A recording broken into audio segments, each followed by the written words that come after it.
Everyone, आज हम क्या पढ़ने जा रहे हैं? Conformational isomerism of cycloalkanes. ठीक है, तो ये टॉपिक क्लियर होने से पहले दो ऐसी थ्योरीज हैं जिसका क्रिस्टल क्लियर होना जरूरी है। ठीक है, तो वो दो थ्योरीज कौन कौन सी है? First is Baeyer strength theory and the second one is heat of combustion of cycloalkanes. ठीक है, तो आज हम क्या करेंगे, पहले ये दो थ्योरीज में से एक थ्योरी को समझेंगे, उसके बाद हम जाके अगले वीडियो में क्या समझने वाले, conformational isomerism of cycloalkane. So let's start a video. अब सबसे पहले देखो, हम जो दो थ्योरीज थी, बेयर स्ट्रेन थ्योरी एंड दूसरी क्या होती है, heat of combustion of cycloalkane. तो उन दो थ्योरीज में से सबसे पहले आज हमें समझना है बेयर स्ट्रेन थ्योरी। ठीक है,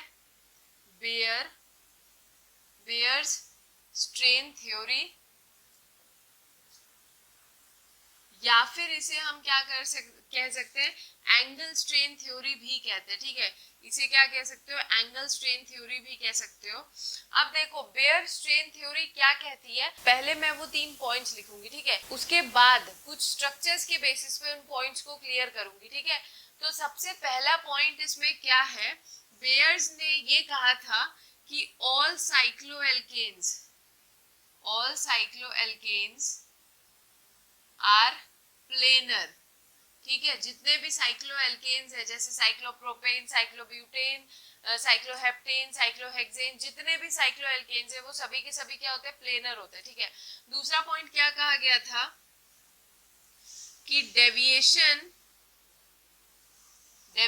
of bond angle from normal tetrahedral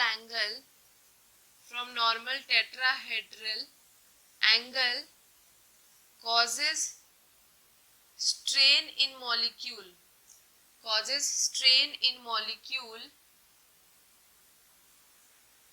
known as angle strain।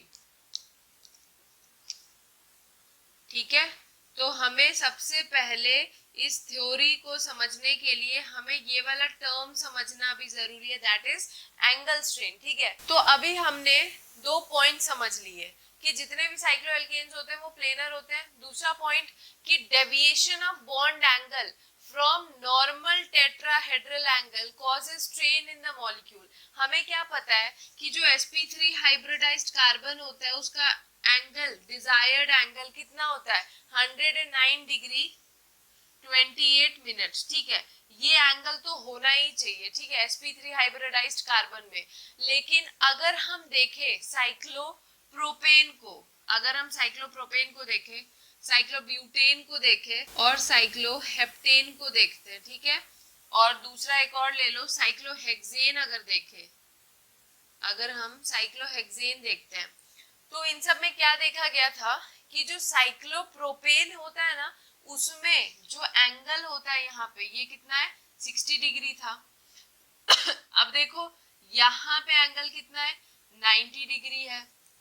यहाँ पे एंगल कितना है, 108 डिग्री होता है साइक्लोपेंटेन में। और साइक्लोहेक्सेन में देखा गया था कि जो एंगल होता है वो कितना होता है, 120 डिग्री। ठीक है, तो देखो यहाँ पे जितने भी कार्बन है वो sp3 हाइब्रिडाइज्ड है। डिजायर्ड एंगल कितना होना चाहिए, 109 डिग्री 28 मिनट। लेकिन है क्या, सभी के सभी एंगल क्या है, अलग अलग होंगे, जितने भी साइक्लोएल्केन्स होंगे।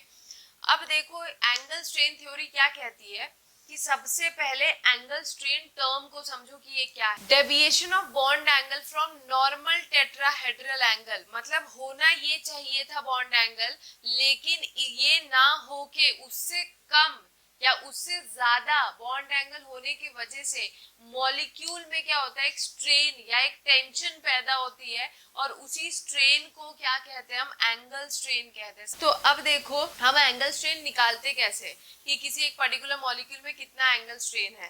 तो एंगल स्ट्रेन निकालने का फॉर्मूला क्या है,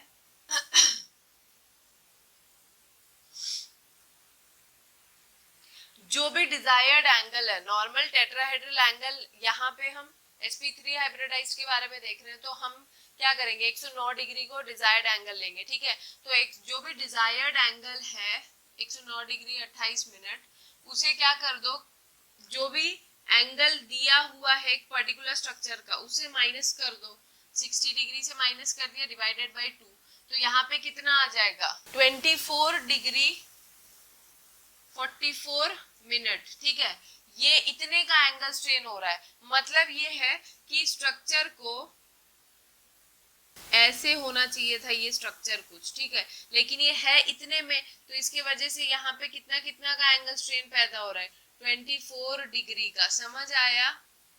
यहाँ पे भी कितना है 24 डिग्री 44 मिनट। ठीक है, तो इतना का एंगल स्ट्रेन किसमें है? साइक्लोप्रोपेन में। अब अगर साइक्लोब्यूटेन निकालोगे तो क्या आएगा 109 डिग्री 28 मिनट माइनस क्या करोगे 90 डिग्री डिवाइडेड बाय 2, तो यहाँ पे कितना आ जाएगा 9 डिग्री 44 मिनट। तो यहाँ पे भी क्या है इतने का स्ट्रेन यहाँ पे भी डेवलप हो रखा है 9 डिग्री 44 मिनट 9 डिग्री 44 मिनट। ठीक है, सेम अगर हम इसमें देखो तो इसमें कितना का एंगल स्ट्रेन होगा, माइनस कर लो डिवाइडेड बाय 2 कर लो, तो 0 डिग्री का क्या है एंगल स्ट्रेन डेवलप हो रहा है। अगर इसमें हम देखेंगे तो यहाँ पे कितना निकल के आएगा, तो यहाँ पे कितना आ जाएगा -5 डिग्री 16 मिनट। ठीक है, तो इसका मतलब ये है कि हमें क्या दिख रहा है कि इतना इतना क्या है एंगल स्ट्रेन मॉलिक्यूल में प्रोड्यूस हो रहा है। ठीक है, फिलहाल तो बुक्स में साइक्लोहेक्सेन तक ही दिया रहता है जिसकी स्टेबिलिटी हमें कंपेयर करनी होती है। ठीक है, तो अब देखो ये जो नेगेटिव साइन है ना, ये इस चीज को सिंबलाइज कर रहा है कि अगर तुम देखो बाकियों में जो एंगल स्ट्रेन है वो बाहर की तरफ है, यहाँ पे भी क्या है इतना होना चाहिए था डिजायर्ड स्ट्रक्चर का एंगल, लेकिन इतना है। इसमें भी डिजायर्ड एंगल यहाँ तक ऐसे होना चाहिए था लेकिन कम है, तो यहाँ पे भी 108 डिग्री है, तो इसको ये इसका भी जो एंगल स्ट्रेन है ये रिंग से बाहर की तरफ है। ठीक है, लेकिन इस वाले में क्या है 109 डिग्री अंदर की तरफ पड़ेगा ना, तो ये क्योंकि angle strain inside the ring है तो नेगेटिव साइन इसी चीज को रिप्रेजेंट करता है। समझ आया? Negative sign indicates that the angle strain is inside the ring. यहाँ पे मैं लिख देती हूँ indicates angle strain is inside the ring. ठीक है, तो ये 2 पॉइंट्स आई होप समझ आए होंगे। तो अब हम इसका थर्ड पॉइंट समझेंगे जो कि इंपॉर्टेंट है। ठीक है, थर्ड पॉइंट क्या कहता है कि greater the deviation more strained is the molecule, more strained is the molecule, hence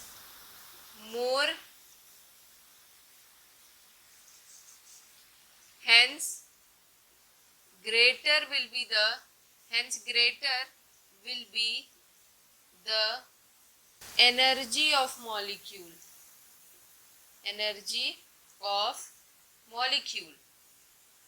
देखो तीसरा पॉइंट क्या कह रहा है कि जितना ज्यादा डेविएशन का वैल्यू होगा, देखो अगर हम डेविएशन के वैल्यू को देखें तो साइक्लोप्रोपेन में 24 डिग्री है, इसमें 9 डिग्री है, इसमें कितना है 0 डिग्री है और इसमें -5 डिग्री है। ठीक है, तो जितना ज्यादा डेविएशन का वैल्यू होगा मतलब मॉलिक्यूल को रहना, अगर मान लो यहाँ पे 30 डिग्री होता ना तो डेविएशन और ज्यादा मतलब एंगल स्ट्रेन की वैल्यू और ज्यादा आती। तो जितना ज्यादा डेविएशन होगा मॉलिक्यूल में उतना ज्यादा टेंशन या स्ट्रेन क्रिएट होगा, और जितना ज्यादा स्ट्रेन क्रिएट होगा उतना ज्यादा मॉलिक्यूल के पास क्या होता है एनर्जी होती है, उतना ज्यादा उसके अंदर एनर्जी होती है। और मोर एनर्जी मतलब लेस स्टेबिलिटी, मोर एनर्जी का मतलब क्या होगा लेस स्टेबिलिटी, और अगर किसी के पास स्टेबिलिटी कम है तो उसकी रिएक्टिविटी क्या होगा ज्यादा होगा, more will be the reactivity. समझ आ रहा है? ये थर्ड पॉइंट से क्या समझ आया कि जितना ज्यादा डेविएशन होगा उतना ज्यादा मॉलिक्यूल में स्ट्रेन आएगा, उतना ज्यादा मॉलिक्यूल के पास क्या होता है, पोटेंशियल एनर्जी होती है, और उतना ज्यादा क्या होता है, अब अगर किसी के पास बहुत ज्यादा एनर्जी स्टोर है तो वो लेस स्टेबल होगा। लेस स्टेबल मतलब वो बस क्या चाहेगा कि किसी न किसी के साथ क्या करे, वो रिएक्ट कर जाए। समझ आया? तो ये था बेयर स्ट्रेन थ्योरी। बेयर्स ने यही कहा था कि जितने भी साइक्लोएल्केन्स होते हैं उस बेयर्स के हिसाब से ऑल साइक्लोएल्केन्स आर प्लेनर, ठीक है, मतलब वो सेम प्लेन में ही लाई करते हैं। फिर उनका कहना था कि अगर डिजायर्ड बॉन्ड एंगल से, नॉर्मल टेट्राहेड्रल बॉन्ड एंगल से अगर बॉन्ड एंगल की वैल्यू कम आ रही है किसी मॉलिक्यूल में, तो उस मॉलिक्यूल के अंदर डेफिनेटली एक स्ट्रेन डेवलप होता है, और उस स्ट्रेन को हम लोग क्या बोलते हैं, एंगल स्ट्रेन। और जितना ज्यादा एंगल स्ट्रेन की वैल्यू होगी उतना ज्यादा वो क्या होगा, अनस्टेबल होगा। और अगर कोई अनस्टेबल है तो वो क्या करेगा, उतना ज्यादा रिएक्टिव होगा। समझ आया? तो I hope Baeyer's strain theory के जो ये पोस्टुलेट्स हैं वो समझ आए होंगे। अब तुम खुद आइडिया लगा सकते हो कि उनके हिसाब से सबसे ज्यादा स्टेबल मॉलिक्यूल कौन सा होगा, जिसकी एंगल स्ट्रेन की वैल्यू सबसे कम होगी। तो उसके उनके हिसाब से, बेयर्स के हिसाब से साइक्लोपेंटेन क्या था, सबसे स्टेबल मॉलिक्यूल था साइक्लोएल्केन्स में। समझ आया? तो अकॉर्डिंग टू बेयर्स हम क्या कहेंगे, स्टेबिलिटी बेयर्स के हिसाब से क्या होगी, सबसे स्टेबल क्या होगा, साइक्लोपेंटेन। क्यों? क्योंकि इसकी जो एंगल स्ट्रेन की वैल्यू है, एंगल स्ट्रेन की जो वैल्यू है वो क्या है, सबसे लीस्ट है। समझ आया?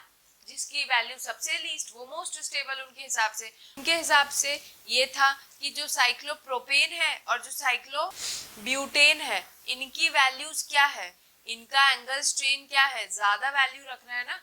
तो अगर इसकी वैल्यू ज्यादा है, इसका मतलब ये क्या होता है, मोस्ट रिएक्टिव होते हैं, मतलब ये मोस्ट अनस्टेबल होंगे। समझ आए? जिसमें कि अगर इन दोनों का कंपैरिजन करोगे तो cyclopropane is the least stable, ठीक है।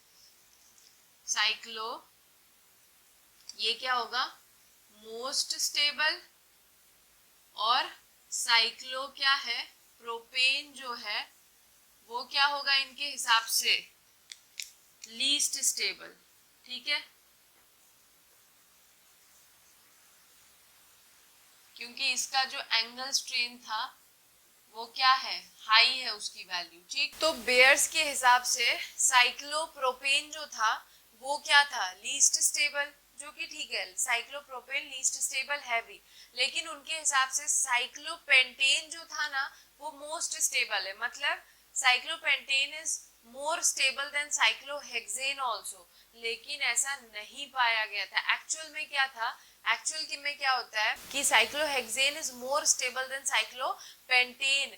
तो बेयर स्ट्रेन थ्योरी की लिमिटेशन ही यही थी कि उन्होंने ये बोल दिया था कि cyclopentane is more stable then क्या, साइक्लोहेक्सेन, जो कि ऐसा नहीं है। और साइक्लोहेक्सेन कैसे मोस्ट स्टेबल है वो हम heat of combustion of cycloalkanes की थ्योरी के हिसाब से समझेंगे। समझ आ रहा है? दूसरा लिमिटेशन ये था कि उन्होंने प्लेनर मॉडल ऑफ साइक्लोएल्केन्स बताया था, मतलब उनके हिसाब से सारे साइक्लोएल्केन्स जो होते हैं वो प्लेनर ही होते हैं, ठीक है।